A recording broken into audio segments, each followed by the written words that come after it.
बिस्मिल्लाहिर्रहमानिर्रहीम। अल अशबाह वन नज़ायर के फन्ने सानी में किताबुल क़ुदा।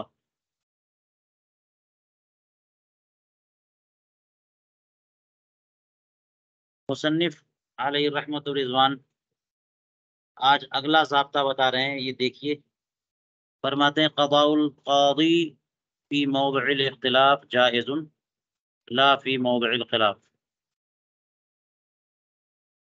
काजी का फैसला मौज़े इख्तिलाफ़ में तो जायज़ है, मौज़े ख़िलाफ़ में जायज़ नहीं है। ये एक ज़ाब्ता बताया, मौज़े इख्तिलाफ़ में, मकाम इख्तिलाफ़ में जायज़ है, मकाम ख़िलाफ़ में जायज़। ख़िलाफ़ और इख्तिलाफ़ का फ़र्क ये है कि पहले से वो मकाम महल निज़ा रहा है। हमारे असलाफ़ के दरमियान इख्तिलाफ़ी मसाइल तो होते हैं ना अइम्मा किराम के दरमियान, उसे इख्तिलाफ़ी मसाइल कहते हैं कि पहले से उसमें इख्तिलाफ़ रहा, गोया कि मुज्तहद फ़ी उमूर में से है वो। उसमें काज़ी का फ़ैसला जो है ना, किसी एक पर अगर कर देता है काज़ी, वो मोतबर है, नाफ़िज़ है, जायज़ है। लेकिन मौज़े ख़िलाफ़ में नहीं, यानी सारी उम्मत मुत्तफ़िक़ हो और ये जनाब काज़ी साहब आ गए और उसके खिलाफ पर फैसला देने जा रहे हैं। उम्मत से के खिलाफ फैसला देने जा रहे हैं। मौज़े खिलाफ का मतलब समझ में आया? मौज़े इख्तिलाफ में तो जायज़ है, लेकिन तो मौज़े खिलाफ से मुराद ये काज़ी का जो फैसला है, ये सबके खिलाफ है। ये इख्तिलाफ नहीं है बल्कि खिलाफ, है ना? इसीलिए कहते हैं इख्तिलाफ में तो कुछ पहलू, बल्कि ज़्यादातर पहलू जो है ना वो अच्छे पाए जाते हैं। इख्तिलाफ उम्मती रहमतुन भी है, जो इसकी तशरीह की है अल्लामा शामी वगैरह ने रफ़ीकुल मोहतार में। लेकिन खिलाफ तो खिलाफ है, शिक़ाक़ है, अलग होना है, मुखालिफत करनी है। तो मौज़े खिलाफ में तो जायज़ नहीं है, लेकिन मौज़े इख्तिलाफ में जायज़। कहते हैं व महल्लुल ऊला फ़ीमा इज़ा कान फ़ी इख्तिलाफ़ु सल्ब। ये जो कहा कि मौज़े इख्तिलाफ में जायज़ है, तो ये पहला वाला मौज़ा और महल जो है वो क्या है? वो मसला कि जिसमें सल्फ़ का इख्तिलाफ हो। वस्सानी मा लैसा फ़ीह, और सानी कौन-सा है? सल्फ़ का इख्तिलाफ। सल्फ़ मुत्तफ़िक़ हैं। आप हाँ जनाब जो है, ये इख्तिलाफ करने आ गए काज़ी साहब, इसलिए कि है ये सानी मा लैसा फ़ीह व इन्नमा हुवा हादिसुन, ये बिल्कुल नया-नया इख्तिलाफ पैदा हुआ है, ये खिलाफ। कज़ा फ़ी तातार ख़ानिया, और बाज़ लोगों ने मौज़े इख्तिलाफ और मौज़े खिलाफ के दरमियान यूँ फ़र्क किया है कि बिअन्न लिल अव्वली दलीलन दून अस्सानी, कि पहले हाँ, वाले में दलील मौजूद है, दूसरे में दलील मौजूद नहीं, इख्तिलाफ की दलील मौजूद है। तो जब कोई किसी से इख्तिलाफ करे, कि कोई सहाबा में चंद लोगों ने कोई बात फैसला किया और उससे कोई इख्तिलाफ करे और इख्तिलाफ करने वाला दलील भी रखता हो, तो वो है महल्ले इख्तिलाफ। और इख्तिलाफ करने वाला दलील ना रखता हो, तो वो क्या हो गया? हैं? मौज़े खिलाफ है वो, कि दलील नहीं है तो वो मुखालिफत पे उतर आया।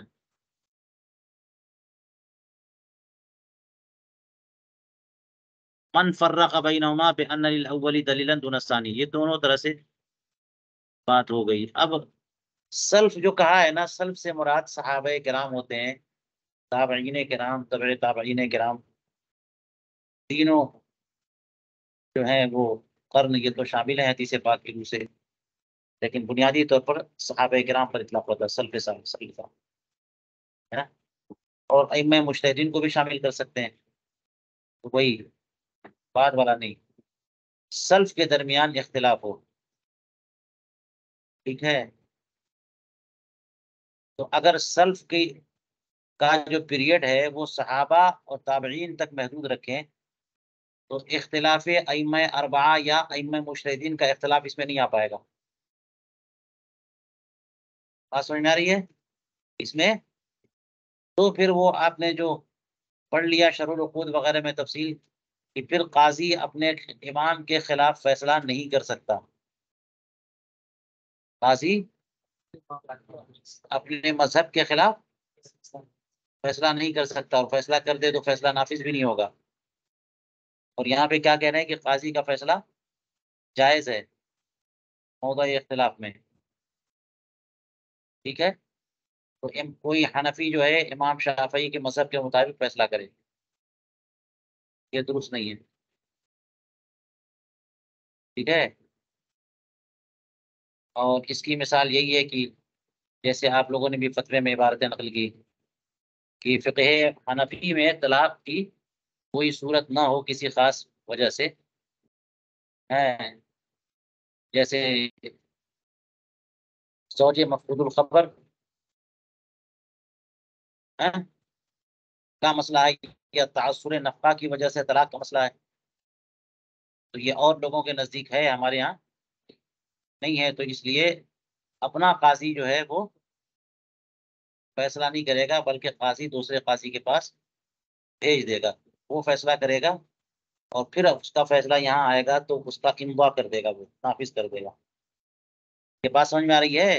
काज़ी का फैसला मौज़े इख्तिलाफ में तो ठीक है, मौज़े खिलाफ में ये मौज़े खिलाफ में हो जाएगा गोया कि। हमारे अइम्मा हनफिया कहते हैं नहीं, और काज़ी साहब करेंगे नहीं हो जाएगा। ये हालांकि दुरुस्त नहीं है। ठीक है। ये माना, और ज्यादा बात है ये है कि अइम्मा मुज्तहिदीन का इख्तिलाफ भी इसमें शामिल है, लफ्ज़ सल्फ में, है ना।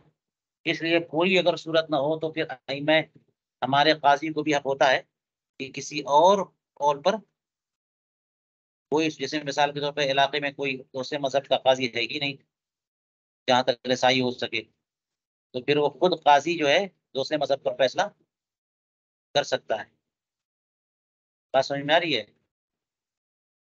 खास हालात में, आम हालात में नहीं कर सकता, नाफिज नहीं होगा। ओ, लेकिन अगर काजी कोई ऐसा फैसला करे जो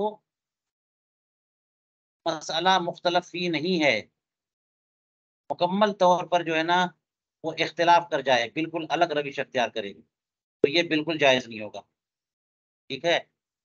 और ये बात भी समझनी चाहिए कि ये कौन से काजी के बारे में बात हो रही है, कज़ाए मुज्तहिद या काजी मुज्तहिद या काजी मुक़ल्लिद।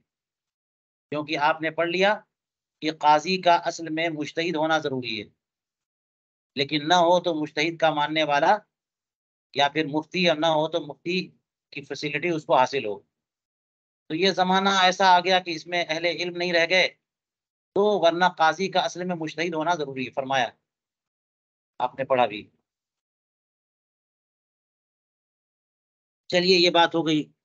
आगे देखिए, कुल्लु मन कुबिला कौलुहु फअलैहिल यमीन। हर वो शख्स की जिसकी बात काबिल कबूल हो, उस पर यमीन भी आती है, उसे यमीन भी देनी है। और आपको पता है कि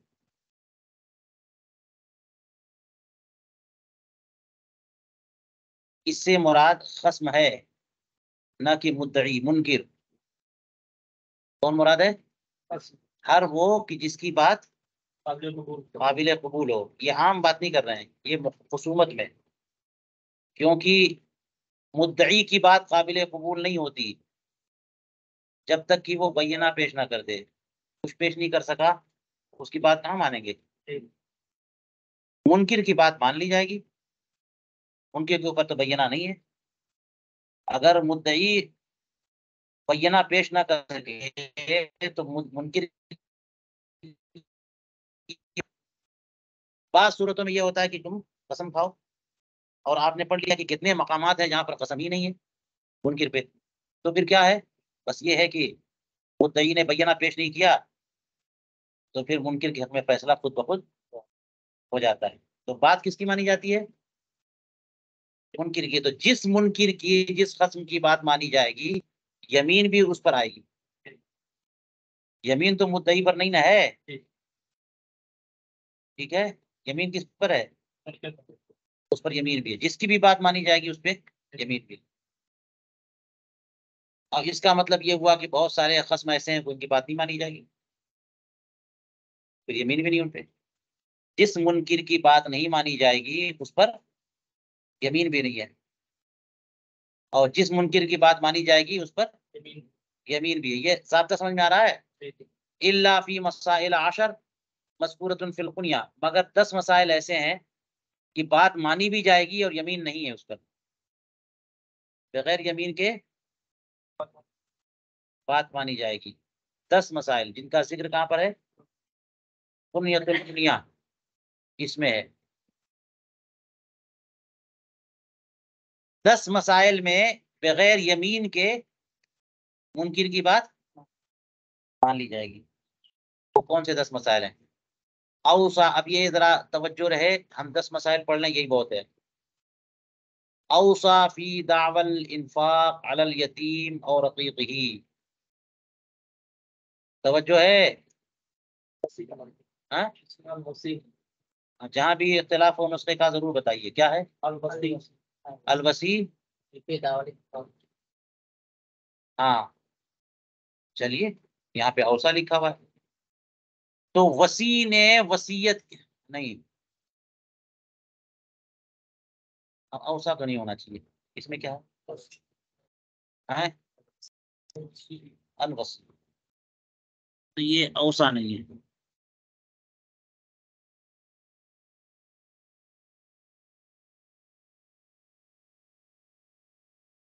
फी दावल इंफाक अलल यतीम और रकीक़िही, तो पहला मसला क्या है कि वसी की बात बगैर यमीन के मान ली जाएगी, जबकि यतीम पर या यतीम के रकीक यानी गुलाम पर इंफाक यानी माल खर्च करने का दावा करे। वसी तो यतीम का वसी होगा ना, जैद का इंतकाल होने वाला है, तो उसने अपने दोस्त बकर को वसी बना दिया अपने यतीम बच्चों पर। ये सारे पैसे हैं, लोग लूट लेके जाएंगे, तुम जो है जिम्मेदारी ले लो, जब बच्चे बड़े हो जाएंगे तो उनको दे देना, और जब तक जो है ना उन पर इंफाक करते रहना, ठीक है। तो हो गई बात, वो वसी हो गया, तो उसकी जिम्मेदारी है ना कि यतीम पर अखराजात करे। तो यतीम, अब उसके बाद क्या हुआ कि यतीम बड़ा हो गया है, और अब वो मुद्दई बन गया कि हमारे बाप ने आपको वसी बनाया था मेरे ऊपर खर्च करने के लिए, हमारे हमारे लिए पैसे दिए थे, अब लाइए पैसे। तो उन्होंने कहा कि मैं तो, तुम यतीम थे उन्हीं अय्याम में खर्च कर चुका हूँ। समझ में आ रही बात, नहीं आ रही है? यतीम बड़ा होकर के क्या कह रहा है? हाँ लाओ, तो उन्होंने क्या कहा? मैं तो खर्च कर चुका हूँ तुम पर। एक और सूरत बताई कि तुम्हारे लिए गुलाम की जरूरत थी, मैं मसरूफ था, तो तुम्हारे लिए कौन देखभाल करता तुम्हारा, तो मैंने गुलाम भी खरीदा तुम्हारे लिए, उस पर भी खर्च किया मैंने, तुम पर खर्च किया, गुलाम के खरीदने पर खर्च हुआ है, उसके अखराजात, उसके खाने पीने पे खर्च हुआ है, सब तो खर्च हुआ है, और आप मुतालबा कर रहे हो। तो ऐसी सूरत में इस वसी की बात मानेंगे कि नहीं मानेंगे? इस वसी की बात मानेंगे, और इसे हल्फ भी नहीं देंगे।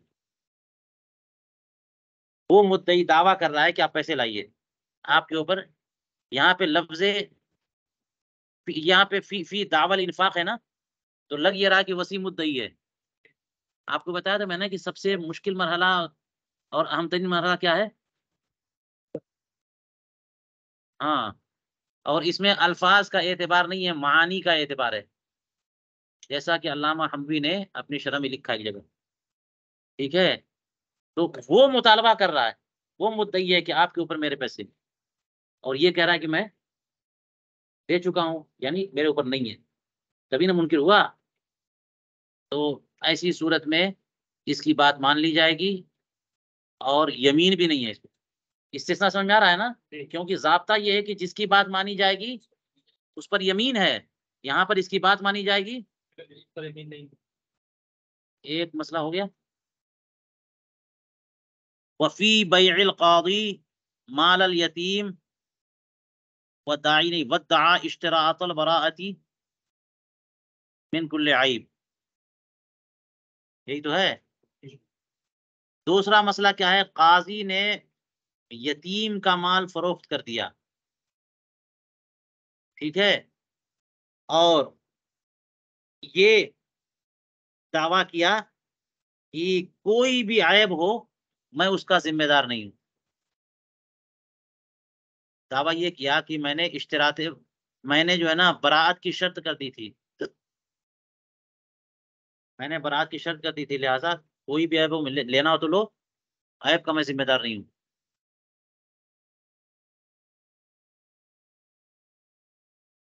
तो अब यहाँ पर क्या हुआ कि जो खरीदार है काजी से, वो ऐब की वजह से वापस करने आ गया कि इसमें ऐब है, आप इसको वापस लीजिए, मुश्तरी आ गया। तो यहाँ पर जो है, और ये कहने लगे कि नहीं नहीं नहीं नहीं, आपने कोई ऐसा दावा नहीं किया था, कोई ऐसी शर्त नहीं लगाई थी, कौन ऐब से बराअत की कोई शर्त ना लगी थी, हाँ नहीं थी। और ये कह रहा कि ऐब से बराअत की शर्त हमने कर दी थी, तो इसकी बात मान ली जाएगी, काजी की बात है, काजी की बात मान ली जाएगी, और यमीन के बगैर। बात समझ में आ रही है? तो ये दूसरी सूरत हो गई। तीसरी सूरत, तीसरा मसला क्या हुआ? इज्जत दआ अल कादी इजारत माली वक्फिन औ यतीमिन, यही लिखा है ना।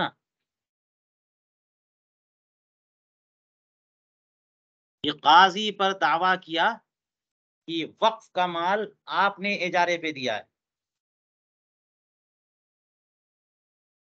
क्या नुस्खे में देखो।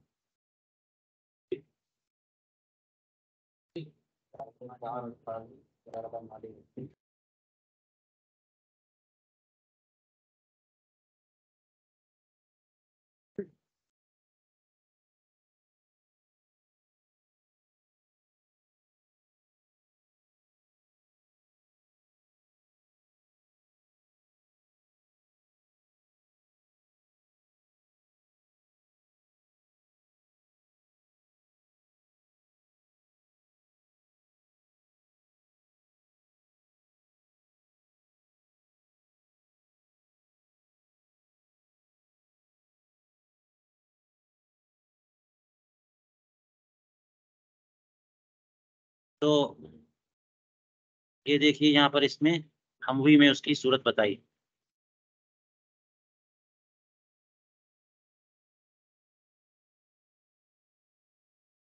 तो किसी ने काजी के खिलाफ दावा कर दिया कि इन्होंने वक्फ का माल मुझे इजारे पे दिया है, या यतीम का माल मुझे इजारे पे दिया है। जैद ने, वक्फ की जायदाद होती है तो उसको किराए पे देते हैं ना, मुफ्तियामती के लिए, देगा कौन? मुतवल्ली देगा या काजी देगा? मुतवल्ली नहीं देगा, तो बात सूरत सब तफसील से पढ़ लिया आपने। तो किसी ने दावा किया कि काजी ने ये जायदाद जो मेरे हाथ में है, वो काजी ने इजारे पे दिया, या यतीम का माल फालतू पड़ा हुआ है तो इजारे पे दे दिया कि इनकम होगी तो उससे तामीर का काम के काम में आएगी, या यतीम का फायदा होगा। तो इस तौर पे उसने कहा कि काजी ने हमको इजारे पे दिया। और जब ये बात काजी तक पहुंची तो कहा कि नहीं, मैंने इजारे पे नहीं दिया। तो यहाँ पर काजी की बात मान ली जाएगी, और इसे हलफ भी। और मकसद ये कहने का, बहुत सारे मकामात पे जब उनके पास बुरहान, जब उनके पास मुद्दई के पास बय्यना ना हो, तो दावा करने का मकसद ये होता है कि हम उनको इस पोजीशन में लाए कि उनको कसम खानी पड़े। क्या करनी पड़े? और फिर कसम नहीं खा पाएंगे तो फिर माल खुद ब खुद हमारे हाथ में आ जाए। हर आदमी की हिम्मत नहीं होगी कि कोर्ट में कसम खाए गलत बात पे। तो बगैर कसम के काजी की बात मान लेगा। और ये बात यहाँ पे याद रखिएगा, देखिए क्या हो रहा है, वसी की बात मान रहे हैं, काजी की बात मान रहे हैं, मुतवल्ली की बात मान रहे हैं। असल में ये सब जो है ना, मनसब एक ऐसा मनसब है जो उम्मत की खैर खाही पर मौकूफ पर मबनी है। ये पर्सनल और जाती मामलात नहीं है, किसी की हिमायत और खैर खाही पर मबनी है। तो इसको शरीयत सपोर्ट करेगी, इसको कसम पर मजबूर नहीं किया जाएगा। वसायत, वरना वसायत के लिए कोई तैयार नहीं होगा, काजी बनने के लिए कोई तैयार नहीं होगा, मुतवल्ली बनने के लिए कोई तैयार नहीं होगा। एक बंदे का इंतकाल होने वाला है और उसके छोटे छोटे बच्चे हैं, यतीम बच्चे हैं। दुनिया जानती है कि कितनी ज्यादा जरूरत है कि उस यतीम बच्चे का कोई निगरान हो। ठीक है। और उसका क्या फायदा है वसी बनने से? क्या फायदा है? कुरान पाक ने जगह जगह तो मना किया उसको खाने से, एहतियात का कितना हुक्म दिया है। तो सिवाय सवाब के या खैर खाई के क्या है उसमें? तो अब अगर औसिया को या है ना, वसी लोगों को इतना मजबूर किया जाए कि तुमको कसम खानी पड़ेगी, तो फिर कल को कौन वसी बनने के लिए तैयार होगा? ठीक है। तो इसलिए ये यहाँ पर बातें किसकी मानी जा रही हैं? काजी है, वसी है, मुतवल्ली है, जिम्मेदारों की।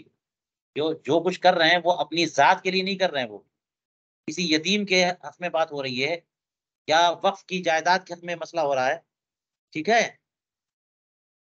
वफीमा इदत ता, तो ये तो तीसरा मसला हो गया। और उस सूरत में कि जबकि अल मौहूब लहू, वफीमा इदत ताल मौहूब लहू हलाकल आइन।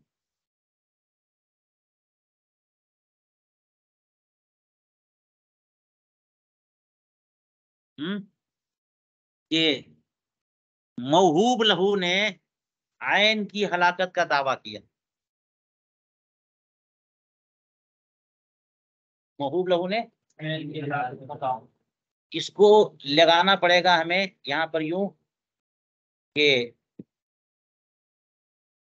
और वाहिब ने रुजू का मुतालबा किया। ये बात तो साबित है, वाहिब ने महबूब महबूब लहू को कोई सामान हिबा किया, और अब जो है वाहिब कहता है कि मैंने तुमको दिया था, तुम वापस करो। तो महबूब लहू ने कहा कि वो जो सामान तोहफे में आपने दिया था वो तो हजम खत्म। तो रुजू फिल हिबा की 5 शर्तों में एक शर्त ये है कि मौहूब माले मौहूब जो है वो बाकी रहे, ज्यादत मुत्तसिला ना हो, ज्यादत मुनफसिला ना हो, वगैरह वगैरह बहुत सारी। उनमें से एक ये है क्या? बाकी रहिए।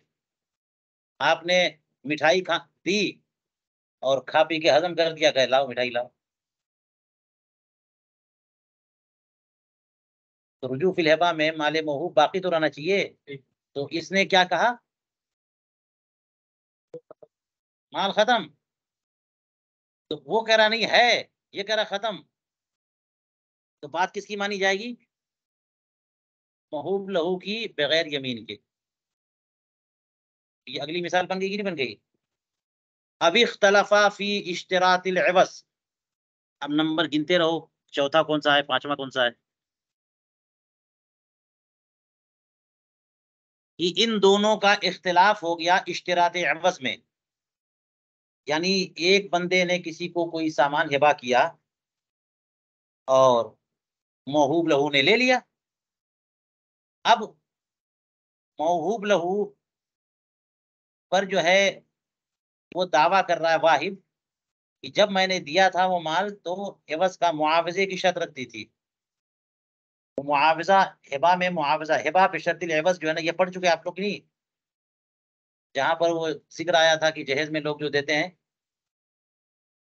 हिबा भी है लेकिन माहूद यही है कि एवज के तौर पर है। तो हिबा बिशर्तिल एवज। तो वाहिब ने कहा कि मैंने दिया था, महूब लहू ने कहा मैंने लिया। तो वाहिब कह रहा कि लाओ उसका बदला। तो उसका कि आपने इसीलिए दिया था? कहा हाँ, जब दिया था तो मुआवजे की शर्त थी। भाई क्या बोल रहा है? तो ये कह रहा कि नहीं थी। बाब शर्त एवज का मामला नहीं था, इसी में इख्तलाफ हो गया। तो महूब लहू की बात यहाँ मान लेंगे,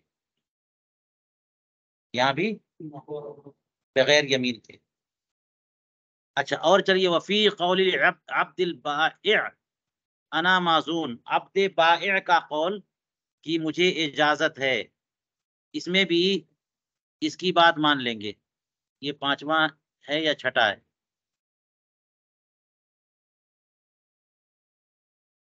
तो एक गुलाम जो है वो खरीदो फरोख्त कर रहा है दूसरे गुलाम से या किसी और बंदे से, तो उसने इस पर कह दिया कि तुम बेच रहे हो, है? तो उसने कहा कि मैं माजून हूँ। उसने कहा तुम महजूर हो, तुम्हारी बै जो है वो नाफिज नहीं होगी। उसने कहा कि मेरी बै नाफिज है, मैं माजून हूँ। तो इसकी बात भी बगैर कसम के मान ली जाएगी। वलिल अब फी मिकदार समन इदश्तरा लिब्नी सगीर वख्तलफा मा शफी। ये अगला मसला है कि बाप की बात मान लेंगे। यहाँ पे बात ये चल रही है ना कि 10 मसाइल हैं जिनमें बात बगैर यमीन के मान लेंगे। किस मसले में? मिकदार समन के मामले में, जबकि वो अपने छोटे बेटे के लिए खरीदे और शफी से इख्तिलाफ हो जाए, है ना? इससे इख्तिलाफ हो जाए। शफी कौन है? शुफा का तलब करने वाला। तो हुआ ये, देखिए कि नाबालिग औलाद के लिए खरीदो फरोख्त की जिम्मेदारी किसकी है? वली है ना, बाप। तो बाप ने अपने छोटे बेटे के लिए जमीन खरीदी। सूरत मसला, बाप ने छोटे बेटे के लिए जमीन खरीदी। तो जहां जमीन खरीदी है उसी के बगल में एक पड़ोसी है। तो जब बगल की जमीन बिकती है तो पड़ोसी को हक शुफा हासिल होता है। उसने मुतालबा किया हक शुफा का। जब हक शुफा का मुतालबा किया तो अब ये जो बाप ने अपने बेटे के लिए खरीदी वो दूर का है, वो आके खरीद लिया। तो इसने कहा कि ठीक है, समन जो है ना ये 1 लाख की जमीन मैंने खरीदी है। और शफी कह रहा है कि नहीं, आपने 80,000 की खरीदी। क्योंकि बात तो यही है कि वो अगर तलब शुफा करता है तो जिस पैसे पर बाए ने मुश्तरी को बेचा है वो पैसा शफी मुश्तरी को दे और ये माल ले ले, यही ना है। तो जब यहां तक नौबत पहुंची और शफी को हक मिल गया कि वो पैसा दे करके मुश्तरी से ले ले, तो मुश्तरी ने कहा कि 1 लाख, उसने कहा कि 80,000, उसने कहा 1 लाख, उसने कहा 80,000। तो ऐसी सूरत में बाप की बात मान लेंगे बगैर बगैर यमीन के। और यहाँ पर भी वजह यह है कि उसने अपने छोटे बेटे के लिए खरीदा। इससे अंदाजा हुआ कि अगर वो अपने लिए खरीदता तो सूरत हाल और होती। वफीमा इदा अनकरल अब शिराअहु लिनफ्सी व दअहु लिब्नि सगीर। एक और मसला इसी से मिलता जुलता, कि बाप ने उस जमीन या उस माल की खरीदारी का अपने लिए खरीदारी का इनकार किया और दावा किया कि मैंने छोटे बेटे के लिए खरीदा है। क्या बाप ने इनकार क्या किया? शिराअहु लिनफ्सी व दअहु लिब्नि सगीर। ऐसी सूरत में भी बाप की बात मान लेंगे बगैर हक के।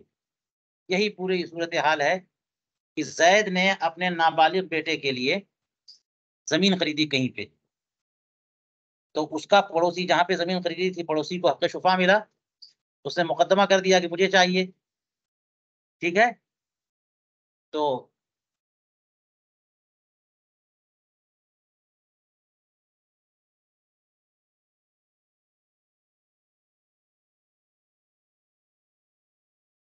ये कह रहा कि नहीं नहीं नहीं, मैंने नहीं खरीदी है, वो तो मैंने बेटे के लिए खरीदी है। मैंने अपने लिए क्या अनकरल अब शराअहु लिनफ्सी व दअहु लिब्नि सगीर, दावा किया कि मैंने छोटे बेटे के लिए खरीदी है, अपने लिए नहीं खरीदी है।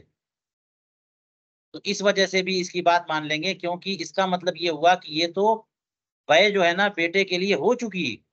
अब उसके बाद मैं बेटे से थोड़ी खरीद रहा हूँ, उस वक्त आपने मुतालबा नहीं किया, तब तो बेटे की मिल्कियत हो गई। या फिर ये कि ये जो अभी बै खरीदो फरोख्त का मामला हुआ, ये मेरे लिए नहीं है, ये बेटे के लिए, तो मैं मुश्तरी नहीं हूँ, मैं तो वली हूँ। इस सूरत में भी जो है इसकी बात मान लेंगे बगैर कसम के। वफीमा यद्दईहिल मुतवल्ली मिन अस्सर्फ अल मक़दूई अलैहि फी हादिसतिन ला तुस्मउ दावाहु वला बय्यनतहु।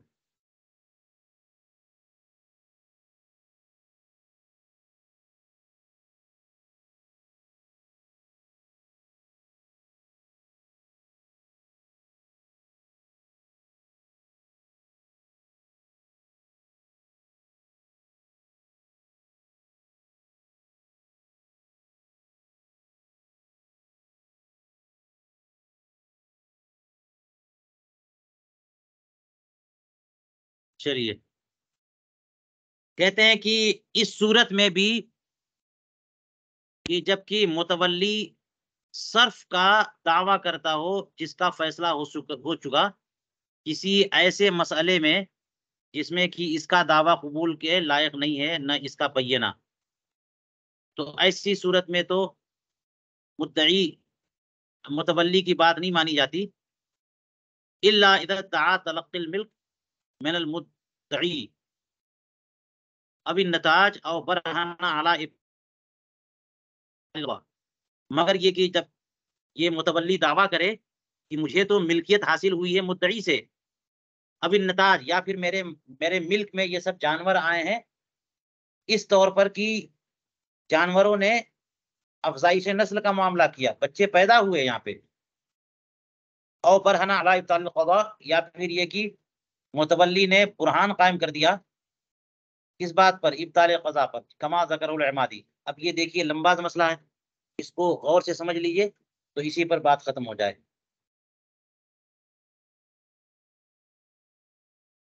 अब यहाँ पे एक एक लफ्ज देखिए, फीमा यद्दईहिल मुतवल्ली, मुतवल्ली दावा कर रहा है, मिन बयानिया दावा किस बात का, सर्फ का, कि हमने माल खर्च कर दिया। जायदाद, वक्फ की जायदाद से जो आमदनी होगी खर्च कौन करेगा, मुतवल्ली करेगा ना। तो मुतवल्ली पर इसका मतलब किसी ने केस किया, फुकरा ने मिलके कर दिया कि इनकी इनकम हमारे ऊपर, ये जायदाद वक्फ है, आमदनी हमको मिलनी चाहिए, और ये मुतवल्ली साहब लेके बैठे हुए हैं और ये खर्च नहीं कर रही है, हमारा हमारा माल दीजिए। तो इन्होंने दावा किया कि मैंने खर्च कर दिया, मैंने दिए दे दिया आप लोगों को। अच्छा, ये सूरत हाल ये थी कि असर्फ अल मक़दूई अलैहि, वो सर्फ कि जिसका फैसला, यानी पहले से ये मामला चल रहा था और काजी ने फैसला कर दिया था मुतवल्ली पर कि वो पैसा जो हक़ फ़ुक़रा है, तुमने किसी और मकसद के लिए रोका हुआ है, वो पैसा दे दो। तो जब काजी ने फैसला कर दिया मुतवल्ली पर कि सर्फ करना है, उसके बाद फ़ुक़रा ने या और लोगों ने दावा किया कि सर्फ इन्होंने नहीं किया, और अब ये कह रहे हैं, मुतवल्ली कह रहे हैं कि मैंने खर्च कर दिया है, तो इसमें इनकी बात नहीं मानी जाती। वही कह रहे हैं कि ऐसे वाक़े में कि ला तुस्माउ दावा हो, कि जिसमें मुतवल्ली की का दावा ना कबूल किया जाए, ना उसका बय्यना कबूल किया जाए। तो अब यहाँ पर इस्तिस्नाई मसला हुआ कैसे, इल्ला के ज़रिए। ये देखिए कि इस मुतवल्ली की बात तो नहीं मानी जाएगी यहाँ पे, मगर कब, जबकि वो ये कहने लगे कि मुझे तो मुद्दई से इसकी मिल्क हासिल हुई है।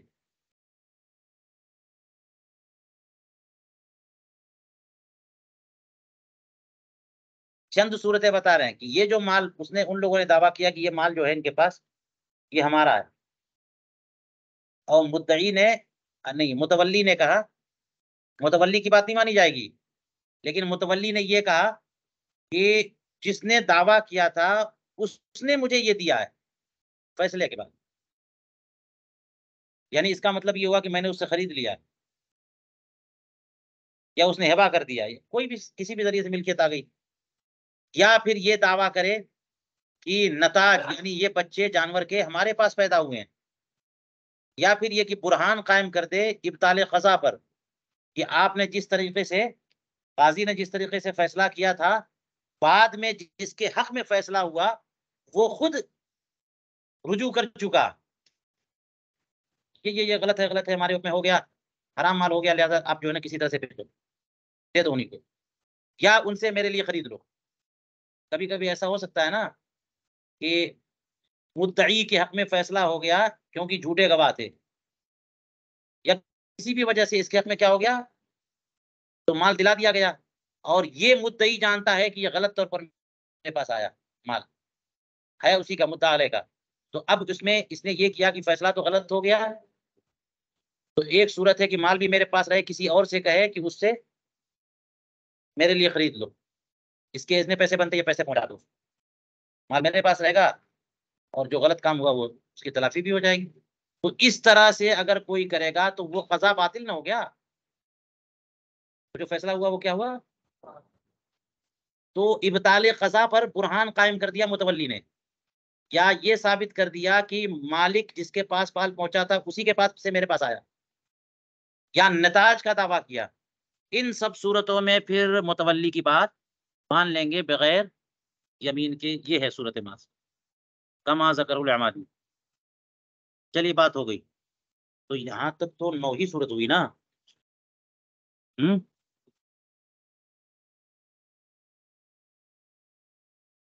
चलिए आगे देखते हैं।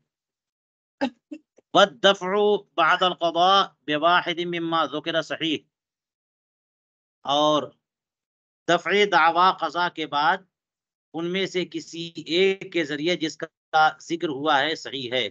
ये एक अलग बात है कि जब कोई दावा करता है तो दावा खारिज कर दिया जाता है, अगर वो दावा सही नहीं है तो।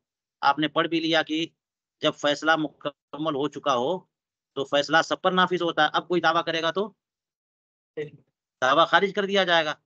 तो इसी तरह से दफ़े दावा की बात कर रहे हैं कि बादल क़ज़ा, क़ज़ा के बाद दफ़े दावा, है ना, इसकी ये होता है बेवाहिदिन, उनमें से किसी एक के ज़रिए जिसका ज़िक्र हुआ, ये सही है। वरना क़ज़ा के बाद दफ़े दावा कैसे? क़ज़ा तो मुल्ज़िम लाज़िम होती है ना, यानी मुद्दई के हक़ में फ़ैसला कर दिया तो वो सामान मुद्दई का हो गया ना, अब वो दावा कैसे कैंसल किया जाए? तो जो दावा किया मुद्दई ने और फ़ैसला बुरहान देखते हुए, बय्यना देखते हुए काज़ी ने उसके हक़ में फ़ैसला कर दिया, तो अब वो दावा कैंसल होगा? तो दफ़े दावा की कोई सूरत नहीं है मगर ये 3। क्या बोल रहे हैं? वद्दफ़उ बअदल क़ज़ा बिवाहिद मिम्मा ज़ुकिर, इन्हीं में से किसी एक जिसका ज़िक्र हुआ, इस तरह से क़ज़ा के बाद भी दावे को दफ़ा करे तो ये सही है। जैसे कहते हैं वयनक़ुदुल क़ज़ा, हाँ, ये उसी से मुतल्लिक़ है, और क़ज़ा जो है ना वो टूट जाएगा, फ़ैसला कैंसिल।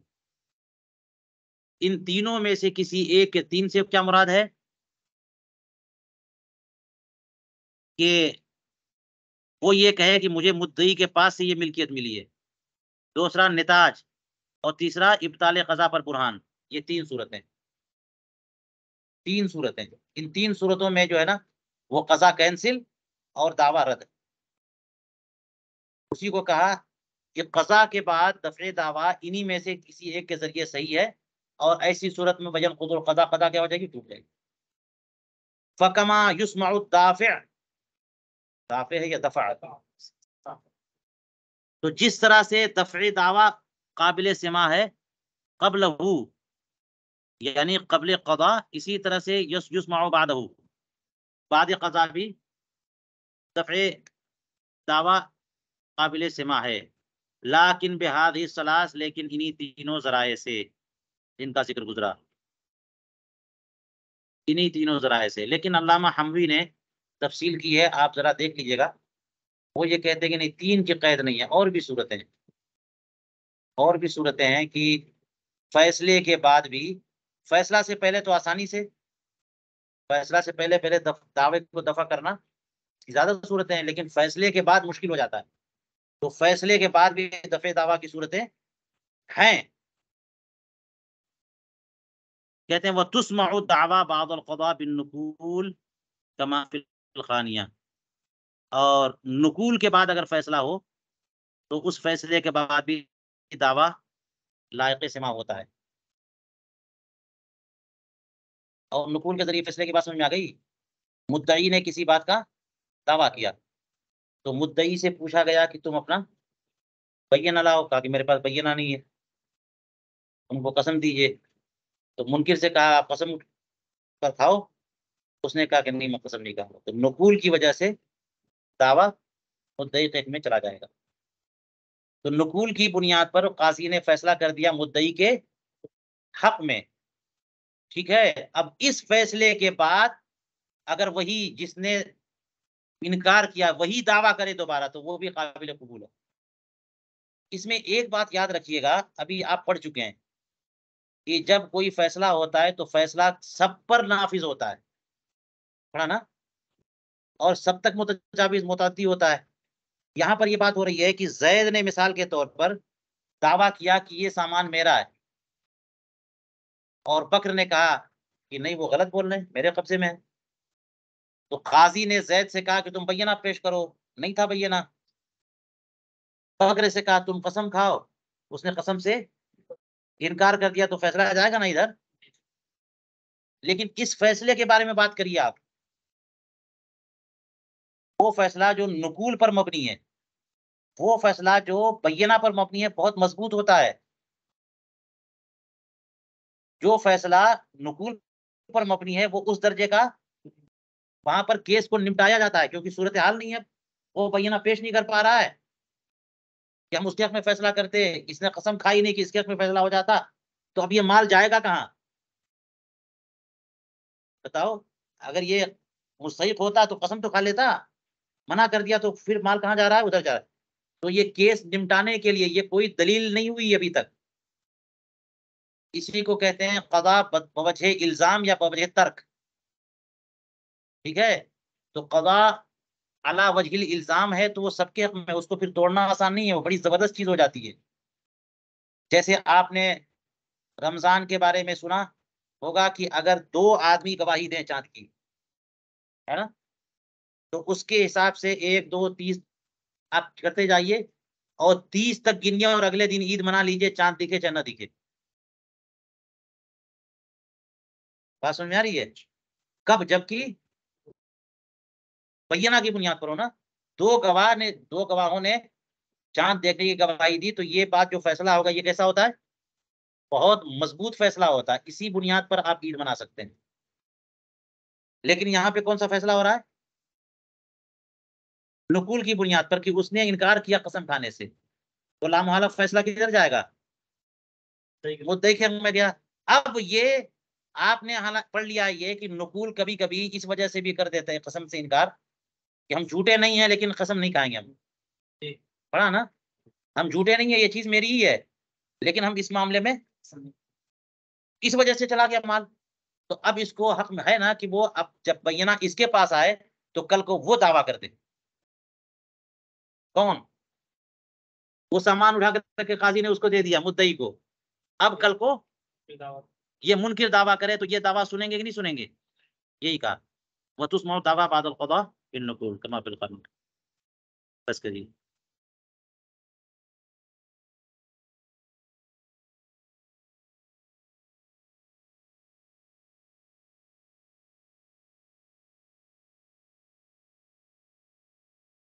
ये 9 नहीं है, 10 है, तो इसमें एक ये, इसी में से कोई एक और ये है, माल वक्फिन और यतीमिन, हो सकता है ये इसमें 2 हो।